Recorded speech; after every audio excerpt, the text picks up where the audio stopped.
And on Wall Street, the Dow snapped a three-day win streak today with a modest decline. Certainly earnings are important, but so are those trade talks in Shanghai. And it probably didn't help that President Trump renewed his attacks on China just as the talks were getting started again. That seemed to contribute to today's minus signs, with the industrial average down 23 points to 27,198. NASDAQ was down 19. The S&P slipped by 7. Eamon Javers reports tonight from Washington.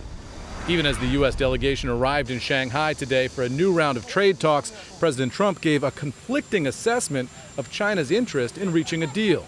Speaking to reporters outside the White House, the president first suggested Chinese negotiators were stalling until after the election, but seconds later said just the opposite, that he believed the Chinese side was eager to do a deal with him.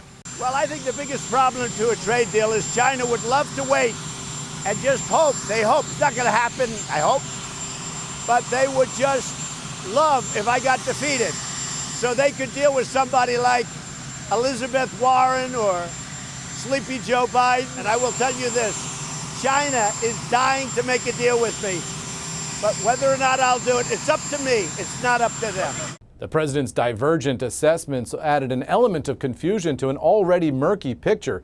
With both sides lowering expectations for a deal between the two economic powers, it's not clear what progress Treasury Secretary Mnuchin and U.S. Trade Representative Lighthizer can make with their counterparts this week. Still, White House officials voiced optimism that the talks were happening at all, the 12th round of discussions, but the first to rekindle negotiations since talks broke down in May. We felt we were we'd run into about the 10-yard line previously, and then we felt that there were several hardliners within China that pulled back because some of the enforcement mechanisms they were unwilling to live with. And I think that's been a challenge in our relationship with China for some time, is that when they strike deals, they've backtracked on a lot of areas where we've wanted to enforce the restrictions that we put in place. And the president praised himself on Twitter for slashing millions of Chinese jobs and seizing the initiative in the ongoing talks.